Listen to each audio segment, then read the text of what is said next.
Then the week after that, it's Destiny, the Witch Queen, and then basically later in that week, it's Elden Ring. So I mean, I gotta cut you off.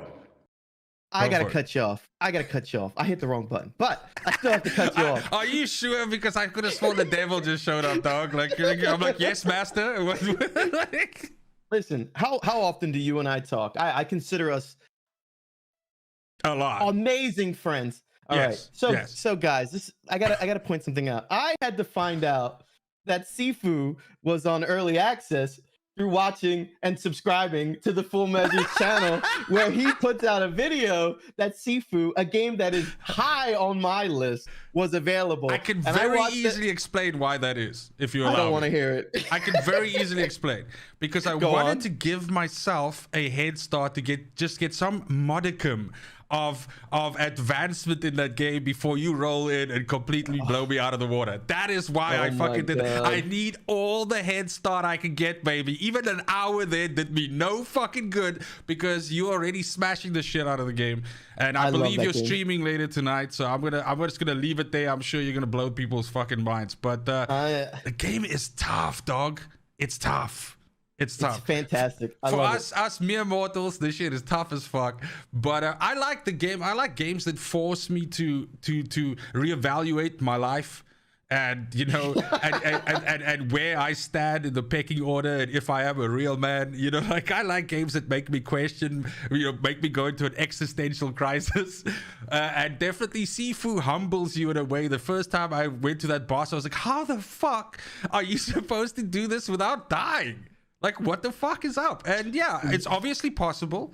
But yeah, I was just not. How old were you when you went? How old were you when you beat the first boss? The first boss, how old were you? Bro, I might as well have been in a fucking wheelchair, dog. I was I was 64, dude. I had hair coming out my ass. I was old as fuck, man. Like, I was old, bro.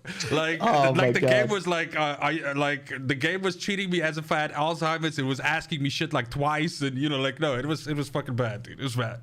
It was bad. I wake up Sunday. I'm massively hungover because it was my oldest's birthday on Saturday night. So we had a power party, and then I wake up to a delightful video on my subscription page from the Full Measure. So then I bought the game on the Epic Game Store, and I jumped into Sifu, and I play the first level, and I am wrecked. I'm just getting destroyed.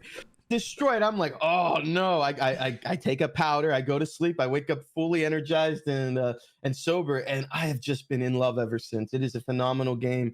It is not a game that is for everyone. There is a high learning curve in that game, but boy, stick to the channel, baby. Follow Roman Wins. We're gonna put on a show with this game later. I've been having a lot of fun. I want to attach something to what you said just now, and I think that's probably I don't do reviews on my channel or anything like that, but I will say it's mostly due to the fact that I get games the same time as people off the street do, and so I often feel like I can't necessarily add a lot more to the contemporaries, the great reviewers out there. Some of the ones which we're fans of have already said, and I always feel like there's a part of me that like, after having watched 10 to 15 reviews, you can't help but have that influence you somehow and in the things that you say. But when it comes to games like Sifu, for instance, I feel like it's a unique position where I can sit and look at a game like that and I can go, this is not a game that I'm going to spend like 30, 40, 50 hours playing,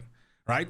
Because it's kicking my ass, and I know I'm gonna give up, and I'm being fucking honest, and I'm sure there's people out there. The thing is, most people have a problem with admitting this, but the thing that I can admit about Sifu is it is the best version of a game that I'm not a fan of. That's the best fucking compliment I can give it, because it's just I respect the hustle. Great fucking game. They took a lot of these guys, first of all, it's not a blockbuster game, right? So they're not making massive return, right, on what they're selling the game for, right? And I don't think it's a big studio. I maybe need to put a bit more research into it. But the point that I'm trying to make is they took a massive gamble here. They made a tough as fucking balls game and said, guys, this is not for everyone.